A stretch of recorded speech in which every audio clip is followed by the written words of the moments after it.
सामाजिक सुरक्षा कोष अर्थात् एसएसएफ तलबबाट काटिने पैसा आखिर कहाँ जान्छ र त्यसले कसरी काम गर्छ? ल आउनुहोस् आज यो विषयलाई एकदमै सरल तरिकाले बुझौं। धेरैजनाको तलब स्लिपमा हरेक महिना एसएसएफको लागि पैसा काटिएको देखिन्छ। तर कहिले सोच्नु भएको छ यो पैसा वास्तवमा केका लागि हो, यो कहाँ जान्छ? यो पुरै प्रणालीलाई राम्ररी बुझ्नको लागि हामी यसलाई 5 भागमा हेर्नेछौं। सुरुमा योगदान कसरी जम्मा हुन्छ, त्यसपछि कोषका 4 मुख्य सुरक्षा योजनाहरू के हुन्, अनि आवश्यक पर्दा सुविधा कसरी दावी गर्ने, दावी गरेपछिको प्रक्रिया र निर्णय कस्तो हुन्छ, र अन्त्यमा यसले हाम्रो भविष्यलाई कसरी सुरक्षित बनाउँछ।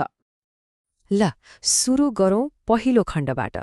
त्यो तलबबाट काटिने पैसाको हिसाब किताब आखिर के हो त? आउनुहोस् यसलाई केलाएर हेरौँ। कोषमा जम्मा हुने कुल रकम भनेको कुनै पनि श्रमिकको आधारभूत तलबको 31% हो। यही 31% नै त्यो मुख्य अङ्क हो जहाँबाट सबै कुरा सुरु हुन्छ। तर यहाँ एउटा एकदमै चाखलाग्दो कुरा छ। यो 31% पुरै कर्मचारीको तलबबाट काटिने होइन है। यसमा 11% मात्र कर्मचारीको तलबबाट जान्छ भने बाँकी 20% रोजगारदाताले थपिदिन्छ। भन्नुको मतलब यो एक किसिमको साझा लगानी हो। त्यसो भए कर्मचारी र रोजगारदाता दुवै मिलेर जम्मा गरेको यो 31% रकमले गर्छ के त?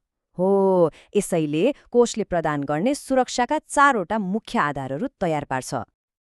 यहाँ हेर्नुस् त, जम्मा भएको योगदानको सबैभन्दा ठूलो हिस्सा मतलब 28% भन्दा पनि बढी वृद्धावस्था सुरक्षा योजनाका लागि छुट्याइएको छ। यसले के देखाउँछ भने कोषले भविष्यको वित्तीय सुरक्षालाई सबैभन्दा बढी प्राथमिकता दिएको छ। यो 31%लाई यी 4 मुख्य योजनाहरूमा बाँडिएको हुन्छ। हरेक योजनाको उद्देश्य फरक छ, जसले गर्दा स्वास्थ्य, दुर्घटना, पारिवारिक सुरक्षा र अवकाश जस्ता जीवनका विभिन्न अवस्थाहरूमा एउटा बलियो सुरक्षा सञ्जाल प्रदान गर्न सकियोस्। ल ठिक छ, योजनाहरू त बुझियो। तर जब जीवनमा कुनै यस्तो अवस्था आइपर्छ, यी सुविधाहरू वास्तवमा कसरी प्राप्त गर्ने त? प्रक्रिया के हो? प्रक्रिया हेर्दा एकदमै सरल देखिन्छ, जम्मा 3 चरणको। तर यहाँ सबैभन्दा ध्यान दिनुपर्ने कुरा के हो भने हरेक सुविधाको लागि छुट्टा-छुट्टै र सही फारम प्रयोग गर्नुपर्छ। यो एकदमै महत्त्वपूर्ण छ। जस्तै एउटा उदाहरण हेरौँ। मातृत्व सुरक्षाको दावी गर्नु पर्यो भने अनुसूची 3 को फर्म चाहिन्छ भने अवकाशपछिको निवृत्ति भरण दावी गर्न अनुसूची 8 बाट प्रक्रिया सुरु हुन्छ। त्यसैले सही फर्म छनौट गर्नु नै आधा काम सकिनु जस्तै हो। ल अब सही फारम भरेर आवेदन पेश गरियो। त्यसपछि के हुन्छ त? हो, त्यसपछि पर्दा पछाडि एउटा औपचारिक समीक्षा प्रक्रिया सुरु हुन्छ। कोषले दावीलाई प्रभावकारी रूपमा अगाडि बढाउन एउटा स्पष्ट समयरेखा बनाएको छ।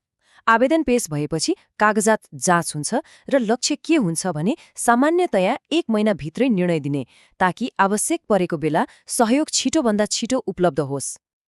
तर कहिलेकाहीँ अशक्तता वा अन्य जटिल स्वास्थ्य सम्बन्धी दावीहरू आउन सक्छन्। यस्तो अवस्थामा विशेषज्ञ मूल्याङ्कनका लागि एउटा विशेष समिति अर्थात् स्वास्थ्य परीक्षण समिति गठन गरिन्छ। यो समितिमा को हुन्छन् त? यसमा वरिष्ठ चिकित्सक, सम्बन्धित विषयका विशेषज्ञ चिकित्सक र कोषका अधिकारीहरू हुन्छन्। यसो गर्नुको कारण के हो भने निर्णयहरू सतही नभई विशेष ज्ञान र विशेषज्ञतामा आधारित होस्। अब यदि कुनै योगदानकर्ता त्यो सुरुको चिकित्सा मूल्याङ्कनसँग सहमत भएन भने के गर्ने? हो, त्यसको लागि पुनरावेदन गर्ने प्रक्रिया पनि छ। तर पुनरावेदन समितिको निर्णयलाई नै अन्तिम मानिन्छ। ल अब यो सबै कुरालाई समेटेर अन्त्यमा छलफल गरौँ। आखिर यो कोषले योगदानकर्ताहरूका लागि समग्रमा के अर्थ राख्छ त? त्यसैले बुझ्नुपर्ने महत्त्वपूर्ण कुरा के हो भने एसएसएफ केवल तलबबाट काटिने एउटा रकम मात्रै होइन। यो त नेपालको सम्पूर्ण श्रमशक्तिको सुरक्षित भविष्यका लागि गरिएको एक साझा लगानी हो। अब जब यो कोषले कसरी काम गर्छ भन्ने प्रश्न भएको छ, प्रश्न यो उठ्छ, के हामी सबैभन्दा बढी आवश्यक पर्दा यसको सही उपयोग गर्न तयार छौं? यो जानकारीले हामीलाई आफ्नो अधिकारबारे सशक्त बनाउँछ र आवश्यक परेको बेला सहयोग पाउन सुनिश्चित गर्छ।